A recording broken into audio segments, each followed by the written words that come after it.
Good day, everyone. Welcome back to the Doc of Detox show. Today's show is called A Husband's Undying Love. Okay, so before we get started here, I just want to ask everybody a question. Okay, so we were created by that created the whole universe. And the way that all our systems are built down here, are they there to help us heal, or are they there only to manage the pain? If I go down my road just 3 blocks, I can see a place that's called Pain Management Center. Now, tell me we're not programmed to just manage the pain. Tell me we're not programmed to be sold off by the pound. Now, understand something. I want everybody to get this. I'm not against the medical system. I'm not against the natural health system. I'm against any system that's going to support and give back the power to heal to everyone and anyone. Okay. So whatever it takes and whatever works to give somebody back their dignity, their honor, their health, that respects them, protects them. Okay. That's what it's all about. Think about this. If we were to really take a look at healthcare today, from my point of view, so understand it might be biased, but if you look at my point of view, you would say to yourself, wow, that which we call God really doesn't know how to create, because he created a human being that can't even heal, a human being that can't even look after themselves. Well, isn't that a curse? No, we are blessed. And we have the power to heal. We have unlimited power to heal. But what we do have is we have limited belief systems. And let me tell you something. The majority of the population follows all the systems and uses all the systems out there. And if you do, you have limited belief systems with your healing. Just over 100 years ago, the AMA came around and medical health just started to get its legs. And understand something. Just took over 100 years for mankind not to be kind anymore when it comes to health, and for mankind to lose the ability to heal themselves. So we cannot heal ourselves. Our children get a fever. Something happens. What do? We have knee-jerk reactions, okay? And we terrorize ourselves and we rush to an emergency. Listen, all I can say is if you don't want to learn how to create the perfect day every day, from the minute you wake up until you go to bed, then how are you ever going to find peace? Unless you unleash the practitioner from within, because it is your body. Nobody else can look after you. And if you don't learn how to look after yourself, I think that can be a pretty slippery slope. So I would like to just welcome my guest, my honored guest, and his name is Wayne Skaley. And Wayne's going to talk today about just his journey with his beautiful wife. Okay? So Wayne, how are you? I'm great, thank you. Great. So Wayne, why don't you just, I'll let you go with this and understand this is your story. And then I'd like you to tell it, and then I'll just intervene here and there. But I want you to tell your story, because Wayne's story is not unlike a lot of stories out there. And I need to know why we are telling the story that we're telling and what got us here. But we'll talk about that later. Wayne, please go ahead. Hey there. Well, my wife, I met her 10 years ago, and I've actually, Brenda and I have been together 24/7 for basically 10 years since I met her. We've been together. We work together, live together, we're together all the time. The only time that I'm really not with her is when she was in the hospital at certain times. People can't even believe that. They say, well, how can you be with somebody 24/7 and still get along? Well, we just love each other, and we enjoy being with each other all the time. It's pretty easy, actually. When I met Brenda, she I knew right off the bat that she was a little different than most people I know. She had I went and picked her up to bring her to a bar actually one night. My friend said, "Come and get her," and she was walking down the street. I don't know if she didn't want her parents to see who was picking her up or whatever, but I knew she had a limp right off the bat, and then it didn't bother me anyways. And after that night, I knew that she'd had a stroke. Her left side is paralyzed, and but it really didn't bother me because I enjoyed her company. And actually, after that, a week later, she moved into my house and stayed with me ever since. And we got married, and we're just having thought our life was going to be, pretty cool together. And then all of a sudden, things started to fall apart for poor Brenda. And I don't know, the last 4 years was like kind of been like kind of like hell for her actually. But I decided that when I went into this relationship, I was in for the long haul, not just for the good, but I was there for the bad for her too. And I think somebody, when you go into a relationship like this one, I went in eyes open, and but some poor other people that I know have got into the situation where they get married, and then the people get sick, and then they're in trouble with it. They have real trouble dealing with it. So with me, I just the kind of person I am that I sort of eliminate the negative, accentuate the positive. That's what I've been. It's probably the only thing I got out of high school that really has stuck with me. And so if you live that way, life there's always something that's good out of it.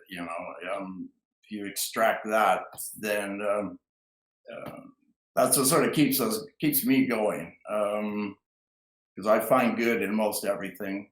And I myself, helping Brenda through this journey, she's had knee surgeries, cancer, hernias, blood clots, been in hospital for last 4 years right now, and we're going into for another repair of another hernia. And wow, sometimes it's a struggle, but you know what? I just carry on because I want her to get healthy and I want her to get better. And I'll just basically do anything to help her. And that's So, sort of the journey that we're taking right now. yeah, but do you notice that the more surgery she gets, the more medicine she takes, the more things aren't going the way you want them? Yeah, we actually had like about 2 weeks of we thought we were over with this stuff, the hernias and everything. We thought everything's good, and then there was no at the very the last part here we had is that they said the healthcare system said, okay, we're done with her right now, we're done. And we didn't have any follow-ups, and we had like about a week and a half of bliss and everything. But you know what, we weren't done. And all of a sudden we got into another situation here When did that Wayne? When did they put the mesh into her? Okay, so everybody, she had a quadruple hernia, right? Is that correct? yes. So she had a quadruple hernia, and they put mesh into her. And understand something, everybody. Putting mesh into somebody is the most dangerous thing you can do. You cannot put foreign objects in your knee, in your hip, okay, or in your spine, or anywhere else in the body, and think you're going to get away with it. So, what happened when they put the mesh into her? Well, we sort of went into that going like, well, what are we going to do, right? So they said, okay, you got such a large, we're talking very large hernias, four. And they said the only way to repair it was do this mesh. And then there was a few different types of meshes. This was only like 3 years ago that was available, and they said, but that's what we have to do. So sort of being like, what else what is we the decide. mesh made out of? Do Pardon you me. know? This now the mesh. I don't know. It's man-made. Yeah, Pretty sure. it's made out of some type of steel or something like that, right? It's some type of mesh like that. And now we find out that the average person that goes in there, and I don't even everybody. I think it's like I think it's something like 90% has to go back in for another surgery after they've had this hernia repaired. Usually to take out that mesh that made them sick, give them another infection. That's what happened with Brenda here a little while ago. She got an infection, got as big as a grapefruit on her stomach, and exploded again. Can you explain what happened? They put tubes in her or something, and you said there was something like uh, balls you had to pump or something, and then you had to go to the doctor. Can you explain that little thing? Yeah, that was an ordeal. Um, when when you have these hernias and your stomach, you have to drain. Okay, so they put in drain tubes. There was two tubes sticking out. They were about as say as round as my finger, like this, and on the very end of them, they have like a football effect. You push this football in, and then you let it go, and it sucks out the poison. Yeah. Now Do you that poison is that, and see, if I hope you don't mind, Wayne, but are you ready? that poison is created if we don't get on like a whole plant-based diet, and if we don't understand about doing coffee enemas, cleansing the colon, and drinking structured water, and creating a foundation that reduces the inflammation to reduce the infection. All that infection is caused from inflammation. So Sorry. inflammation is behind all symptoms, diseases, cancer. It's the answer. Okay, because we're an inflammation nation now. All right, so go ahead with your story. Yeah. So as we get into this, so after and this exploded on her, and because it has to go away somewhere, right? Okay, but like I'll tell you on the football things, and then she had another pump on the main incision. Okay, so we had a mechanical pump, and then we had two other pumps that were draining just to get all the fluids out, supposedly to get all the fluids out, right? Well, they send her home like that. Can you imagine? You get two pumps that these long hoses on about that long each hose, with a pump on the end sticking out of you, those two, then another mechanical pump on right by her belly button. And that was doing a 24/7, make it, a pumping also to try and get all this fluid out. And so then after it's supposed, and then when I get home, I'm supposed to drain and measure all the stuff that comes in these tubes. And I'll tell you, that was kind of really weird for me because I've never done anything like this before. Like basically, I'm a cleaner, drapery guy, and all of a sudden, I was now Brenda's lifesaver, basically at home, trying to deal with this. And I had no idea, but so anyways, we went through this, and I never got anything coming out into these pumps. And I was a little concerned of that because I figured it should. The mechanical pump had a little bit, but it was the other ones that were supposed to be drained and measured, and I never did that. Why did So they? Why, Wayne? Why did they want you to measure it? They wanted to. Is that? I mean, that sounds crazy. Why would you want to measure? how much Okay, fluid is coming out? well, because that shows the more fluid that's coming out, the more infection she has, which means the more inflammation she has. So, is that how they decide what drugs to prescribe, or it's time for surgery? This is the part that really gets me. Okay, and understand something. I just want everybody to just stay neutral, but let's think logically. Why? Okay, so we've got the medical system doesn't believe in detoxification or diet. So they're going to allow the infection to build. What's the information for? Is it to calculate what type of drug, or if it gets to a point where the inflammation infection gets so bad that, oh, that's the measurement that now we go in and do the surgery? Did they ever tell you why that was the way we're going to go? That we're going to try to take it out through these tubes instead of stop making it inside of her?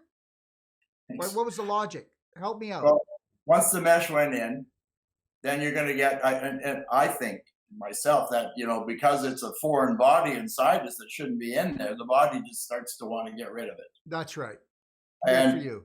but what happened is it never did get rid of it. And so then when it was time, they said, okay, and a week later you come on in, and then we get the tubes taken out. And so I went back in. We took her in there, and this is like about a week after being out of the hospital. And the girls asked me, "Well, how much stuff?" And I said, "Well, here's my chart. Nothing did come out." And the lady that I was with, she'd been doing this for 35 years. She told me, and she knew what she was doing. Okay, so uh, we're in this office, and this lady is not prepared, and she just pulled out one of the tubes like she's supposed to. Well, all hell broke loose because it hadn't gone into the pump like I told her or anything. So she wasn't when she pulled this thing out. She freaked out. The whole office was as full of, you can imagine, the stuff that was in my poor wife's stomach Oh was my God. now all over the office. The lady, she panicked. She put a gauze on it, says, "You got to go to the hospital because I think you're blood clotting." So crazy like I am, I just got Brenda in the car and drove like a maniac to the hospital, probably endangering our lives on the way there. Got into the emergency, had to wait for two guys to get their shots because they're addicts. So we were sitting there like in total panic. This is no lie, man. These two people finished and they said, "We'll see you next week." And they'll give them another shot so they can carry on their lives. Looked at Brenda and says, "Well, we told her what our situation is. Why are you here?" And he says, "This is where, what else did the nurse think where this stuff was going to go if it wasn't in the tubes?" So he prepared everything, got another nurse to come in. We were ready. And he says, "Well, here we go." Pulled them out. And sure enough, things just started pouring out like they should. And then they told me to push on the one spot till it all stopped coming out, and then there was the other tube. And then said, "Okay, you shouldn't even have been here." They should have been handed at the bandage place, where they just do bandages. But in our minds, we were already into total panic. We thought that we didn't know what to do. Like we're just sort of so foreign to all this kind of stuff. We were, like I'm really beside myself sometimes. It was like, I'm just like, could you just help me out a little bit? Even when they sent me home at the very start with all these pumps and everything like that, the first night, the main pump, the mechanical pump, like they didn't send a nurse. They just said me. So if you have any problems, phone this number. Well, the pump didn't work. It stopped working. And I phoned these people and said, "Hey, I need some help. Like the pump's not working." And they was like, "Well, try this, try that." It was like it's like when my cable goes out, they tell me to unplug the machine for 5 minutes and plug it back in, and then hopefully it works. Well, unfortunately for Brenda, it didn't work. And so now I'm in a total panic, right? Let me tell you. So finally, I had to almost force a nurse to come out to take a look because the pumps weren't working. Like, I understand that, the system is sort of screwed up in this, and there's lots of people that need help, but I was beside myself because I didn't know what to do for her. I mean, I can help most things that with Brenda now. I've become like her personal aide. I change all Brenda's bandages. I've actually had to change pretty much everything because we've had a struggle trying to get people to come out to an office, to our home, because Brenda, she's not a little person either. She's had a stroke.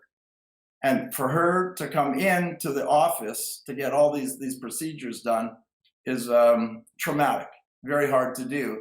And I'll tell you, it was a real struggle to get people come out to do a follow-up, and it still is even till today. To get the nurses to come up to change bandages in your home seems like they're doing you a favor.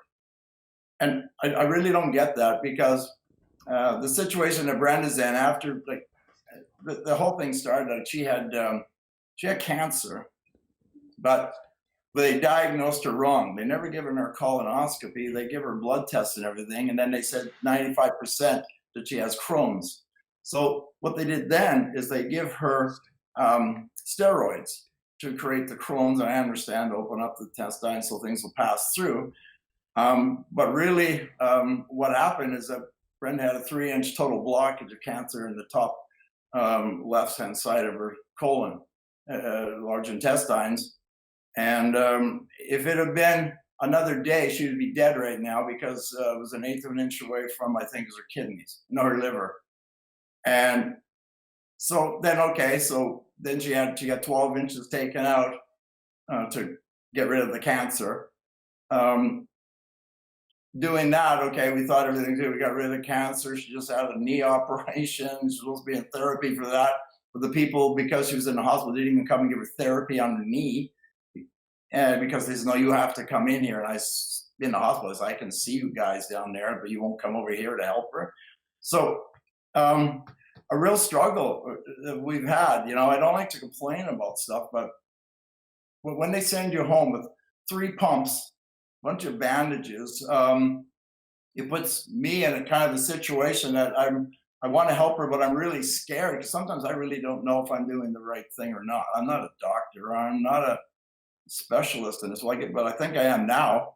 I mean, Well, Wayne, can I ask you a question?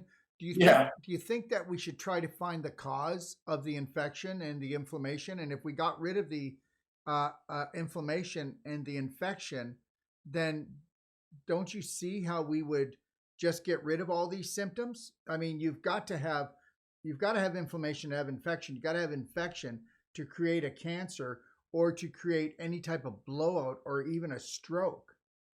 So what do you think?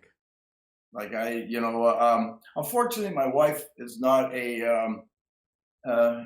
she just living life the way she's like, she's a smoker. Yeah.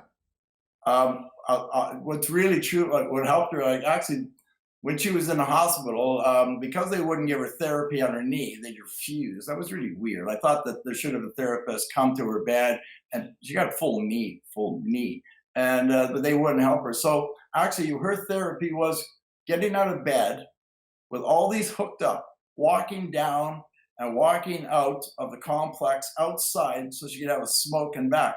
And I'll tell you, probably the best thing that happened. Otherwise, she wouldn't even be able to use her leg. But they weren't it was like a struggle for everything that we did. And instead of helping her, it was just like, there's no nutritional, no nothing. Like even in the hospital when we're eating, the food that they're giving her was just packed full of sugar. Here's some Jello. Here's some this, here's some that. Nothing. Man, I don't know. Eating probably cardboard would have been just as well for her, basically. There's no follow-ups. It's just like, okay, we'll do the operation and then, carry on your life and see you later. And here we are again now, after this. Now she has another hernia. They're going to take out the old mesh because now they have a new mesh that supposedly is made out of either I think it's pig, and then it's going to dissolve. Okay, but you know what? Wow. Guess what they used to do? When you had a hernia, they used to sew you up and suture you with dissolving, right? And that would be like the pig suture, or there was other sutures like that, and your body actually eats that up and dissolves it. So Right. Here's the deal: they're lucky they're not getting sued, okay, continually by everyone, because you cannot put any type of titanium or metal or steel or all these other things that they put in if they don't dissolve and get out of there. And then what happens is then it becomes the disease. Yes. And so the tissue is totally inflamed all the time because the body's trying to fight it. So Exactly. Now here's Even with the doctor, she told us that it's probably going to have to come in for another operation later. So when you have a hernia and you have these big ones like that, you're set up that you're going to come in at least, I'm saying at least twice. So if you have a large, not just a small one, because small ones are like they push it back in, they sew it up, like you say. When you have these large ones, they're scrambling to see what they can do to help you, knowing well they might as well just schedule for another surgery because you're going to have to deal with 2 things. You're going to have to deal with infection, recovery, and all on your own. All on your own. No, like you say, no nutritional facts of what you should be eating, what you should be doing. It's just basically, well, we hope you get through this, Brenda. Okay, now so these are supposedly well educated, okay, highly intelligent, okay, people, right? So they're actually telling you that the job we're going to do is going to cause more problem, and you're going to have to actually come back and have another surgery. So understand this, Wayne. These are all probably all beautiful people. They have families. They kiss their kids goodnight. They love with all their heart. But everybody's getting programmed, because just think how programmed you are to actually tell someone the surgery we did is not going to work and we'll see you again. Tell me that when you tell Brenda that, um, you know, the doctor, there's no compassion left. And I feel that where there's compassion, there's healing. Yes. In the hospital, even the gentleman, when they found out that she had this cancer, he came up and just said, "Oh yeah, by the way, when your test came back," she was just standing in the hall randomly. They said, "Yeah, you have cancer," and sorry to hear that, and left. Yeah, but Wayne, you have to understand something. Another doctor came up from behind the curtain and says, "Oh my God, I can't believe that the way this gentleman just told you you have cancer." But do you, Wayne? She's standing there by herself, crying and stunned. Yeah, I know, but Wayne, do you blame these guys? How would you like to have the success rate that they have? Okay, their success rate is so bad, because you know what? Unless you're going in and you're loving the body, unless you're in line with nature and you're detoxifying and feeding the body nutrition, okay, how can anything happen but this? I mean, I really believe that, you know, almost all doctors and nurses are there to truly help people. But the thing is that when you start off with something that doesn't work, it usually ends up not working. So the big thing is people get locked in the system, just as these health professionals get locked in the system. You know, your wife, isn't she locked in the system? She's locked in the system too, isn't she?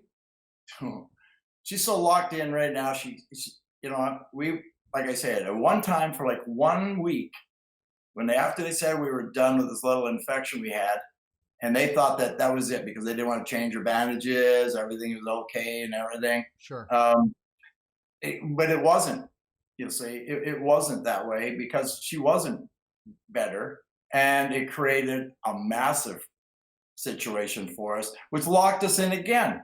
And here we are now. Instead of just being, you know what? One just created another one, and you know, like from the guy, from first of all, from not finding out exactly what was going on, and then finding out that doing the test at the wrong time. Instead of a colonoscopy, find out she had cancer. They thought she had Crohn's.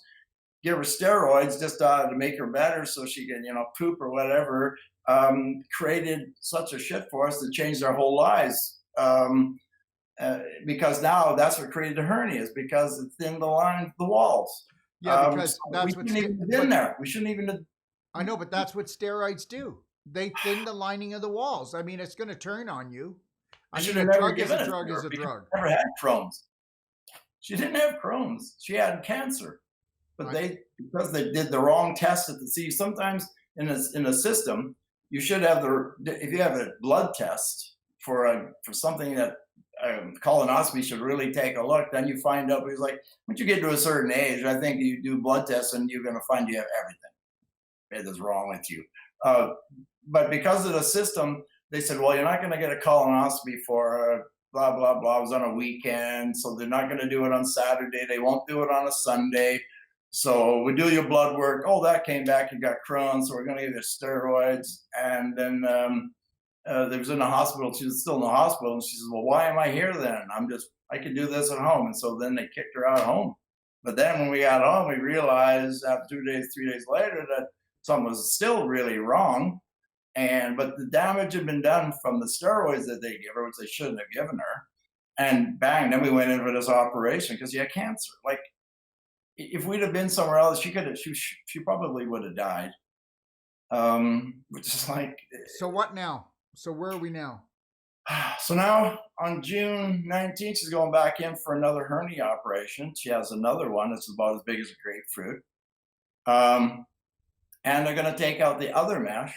that was in and put this new mesh in, which is made, like you're saying, dissolvable and everything. And wow. So, and here goes our journey again. Now, wow.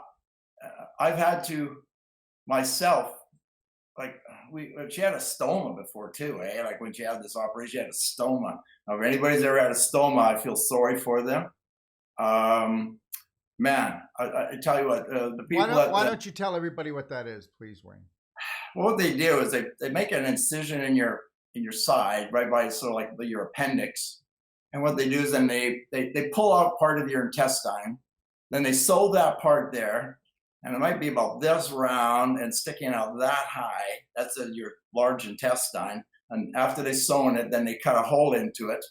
And then you have to put a bag over top of that that sticks to your skin. And then you have other bags that go on there. So when you have a crap, it goes into the bag.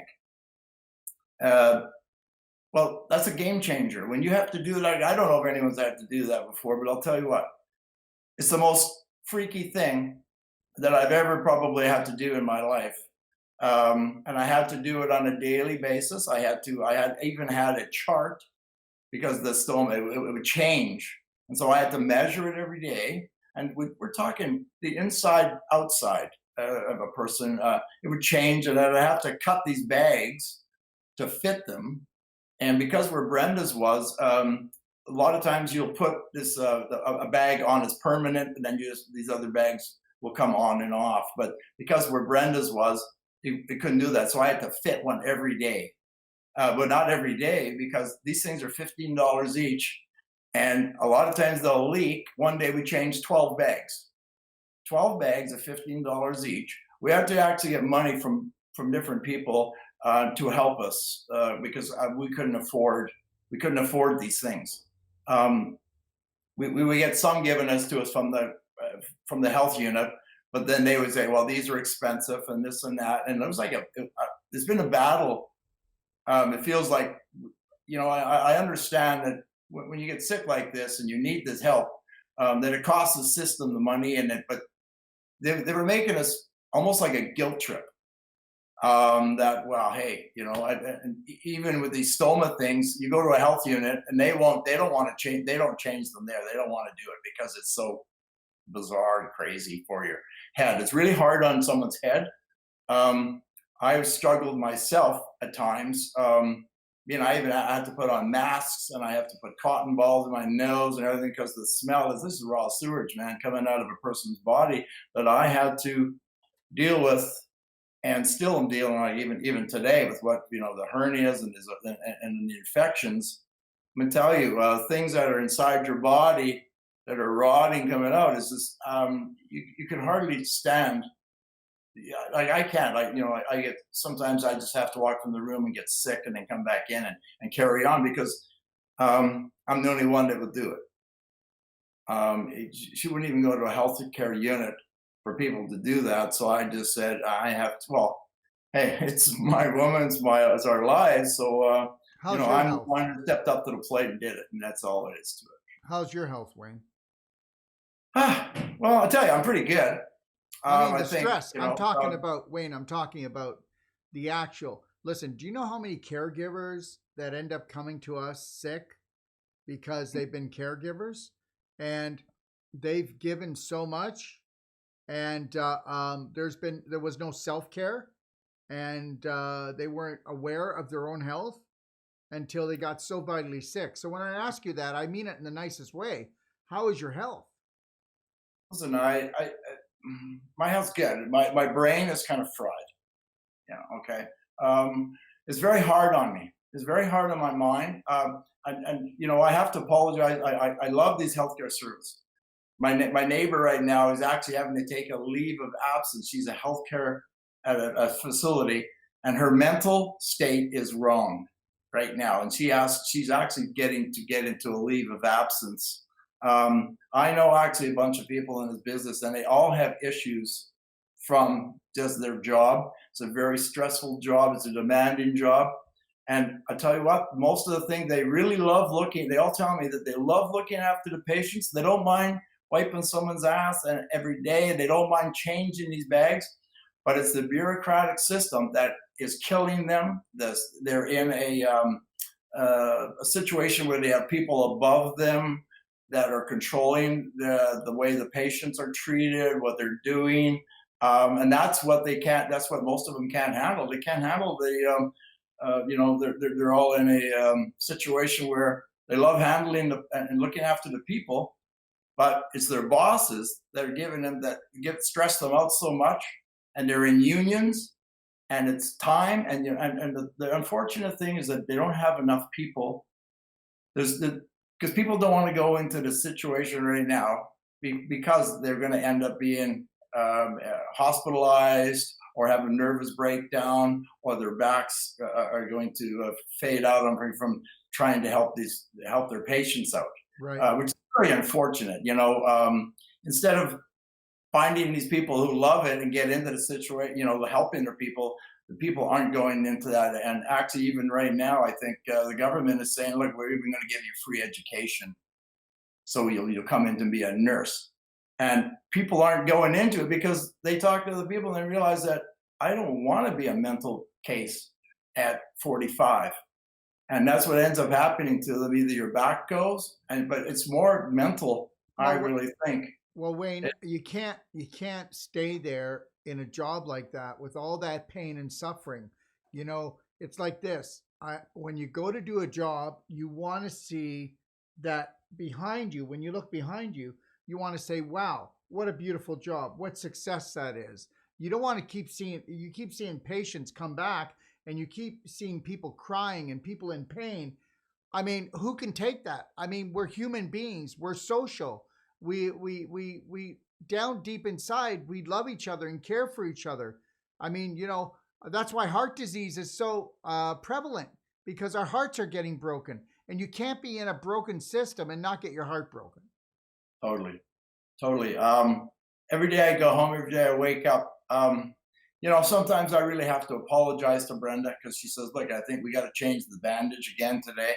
And here I am, say, involved in anything, even mowing the lawn, and all of a sudden I have to go get out from that mindset and go in and get ready, wash up, get ready to help Brenda out.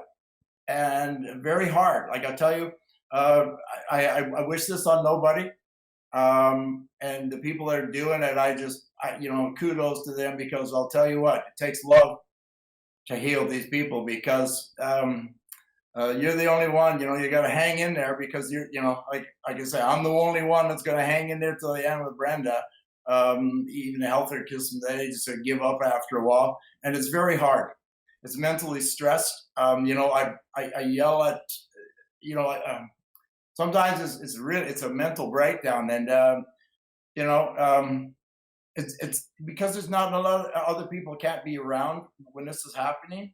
Um, you're lying there naked pretty much with the world to see.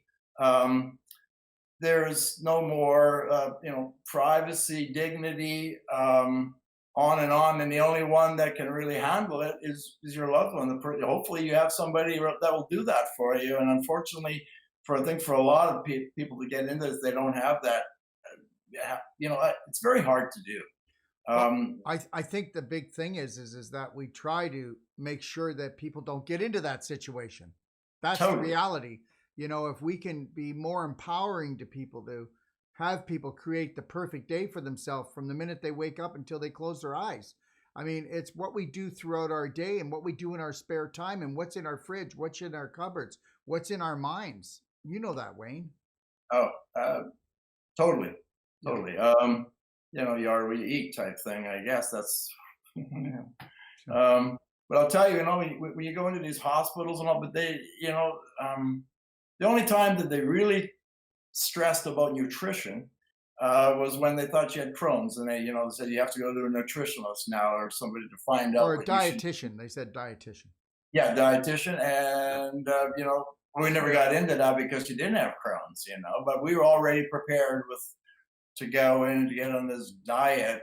I guess that somebody was going to tell her what to do, but it's like other than that, there was nothing. There is nothing. It's like get this operation and then just hang on, because you're in for a ride of your life. I'll tell you right now. Let me And ask you a question. very yeah. What would you like? What if you had some advice to give to spouses or caretakers? What would your advice be to them? Well, because guess what? This is just happening frequently now. I mean, somewhere along the way, almost everyone is going to be faced with becoming a caretaker in your family if we don't learn about proper diet, nutrition, detoxification, and looking after ourselves. It's just going to happen. That's it. Because, it's like when it rains, you get wet, if you don't know what you're doing. And so what would your advice be? Oh, wow. Well, see what I've seen and gone through in the last 5 years, I'll tell you. I think um, basically is, man, you have to pay attention to what you do in your life. I think moderation I found is probably the best. Too many people get stuck on the same thing all the time. Even if it's if you do anything all the time, I think you run yourself into a problem. I've seen that. The things we just eat, we eat only those things, hoping that's going to help us. But the problem is that I think variety is the spice of life. That's what I look at it. That's what I've always been told. Um, so by looking at that, poor Brenda, she didn't have that. She was stuck on eating certain things, smoking. Just terrible things for her, and terrible things happen to you when that happens. I think what I would like in the hospitals is they should, plus in the hospitals they should be serving you food that would make you healthy to get you out of there, instead of just like, we got an operation, let's get them so they're stable and then we'll get them going home, and then they end up coming back anyways because they're not learned, they don't know what to do, and they just follow back into their same footsteps, and there they go again. So it's just like a revolving door, just keeps on going around and around. Well, I think when you get to a certain age, though, you're like I have two neighbors that are in their 80s, and they're just living life pretty good, and they I really, I think communication is the big one. I found in the hospitals and that nobody knows what anybody else is doing, and no one really has compassion anymore because it's all about money and time management. And here's to the hospital, and when your belief is in that type of healthcare, okay, if you want to call it healthcare, but if your belief is in that healthcare, and they serve even food to you that you probably wouldn't eat at home, they Exactly. diminish even in the mind. They diminish in the mind of the people in there that come there that diet can't matter. So you're right. Where's the training? And if we don't train people and we keep treating them, what happens? Just like Brenda, they don't mean to, but Brenda's getting mistreated, isn't she?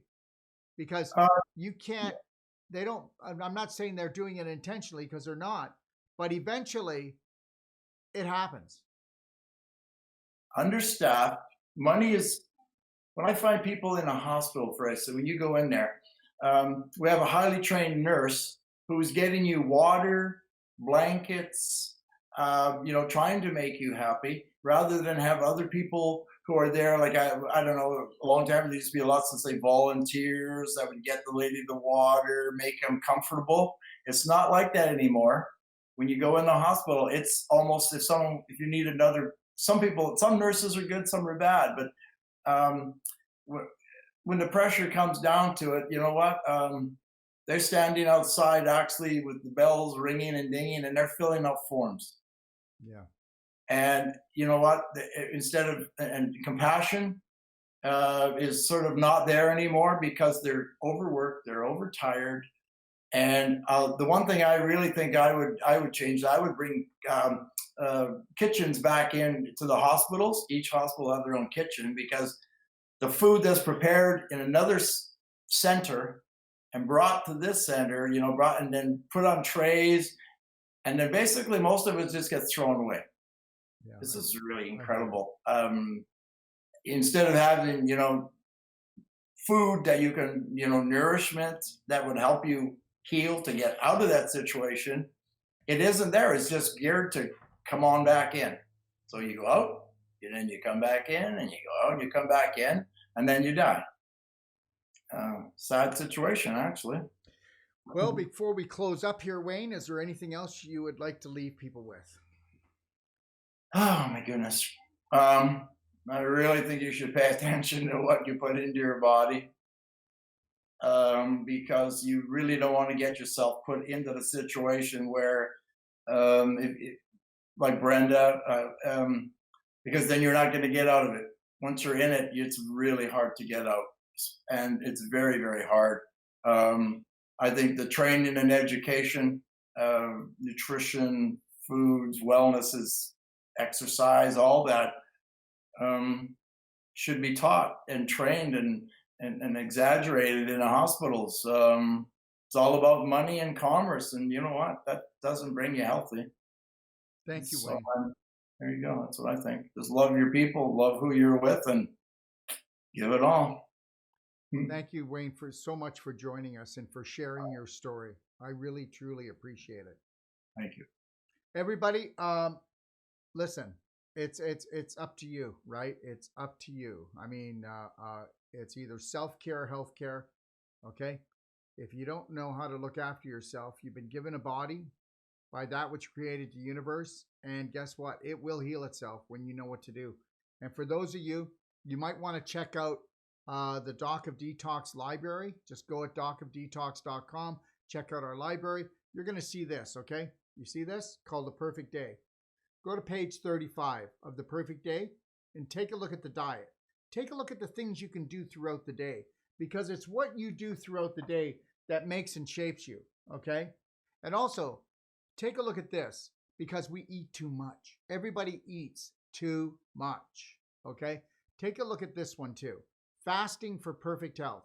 Okay, did you know that fasting is actually mentioned in some shape or form over 77 times in the Bible? And fasting actually helps the body to create what we call autophagy, where your body turns on a system that goes in and eats up mutated cells, disease cells. It gets rid of that which you don't need anymore, and it recycles all of this to give you brand new cells, because when you fast, it actually creates stem cells. And if you can fast for a few days, you'll actually do stem cell therapy in your body that's already there, built in, that somebody else would pay hundreds of thousands of dollars for. That's the God's truth. It's scientifically documented. So understand that, and you can rebuild your whole immune system. And then let's not forget the mind, because unless you take charge of your beliefs, unless you change certain parts of your personality, you'll never change parts of your reality. So take a look at this on the Doc of Detox library as well. This is called The Braveheart Way, okay? Read it over.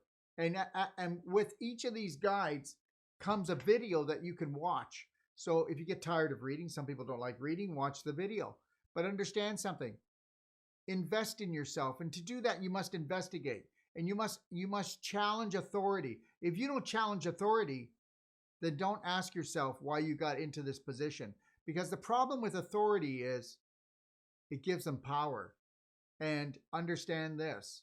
Today is one of the worst things we see today is guess what? Food has become the weapon. And if you don't know how to eat, how to feed yourself, and you have addictive habits, it's not going to look good. So thank you for joining us, and just make sure that you tune in to watch the Doc of Detox show on YouTube and Facebook. Sometimes it may not show up on Facebook or YouTube, our shows, but guess what? They all get up on YouTube, okay, after we do them, all right? And know this, we've got upcoming courses. Our Whole Life Coach certification starts in Kelowna. Don't miss it, from the 19th to the 25th.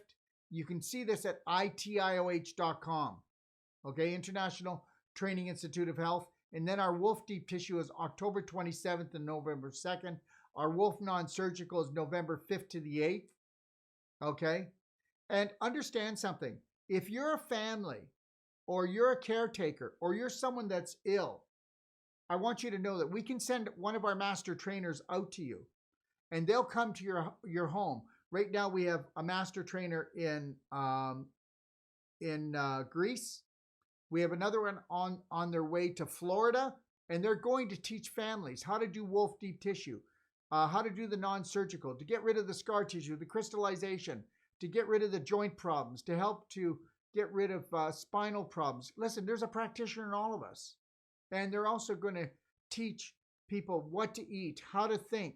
This is what we do when we do our personal treatment and training. Go to ITIOH for more information, okay?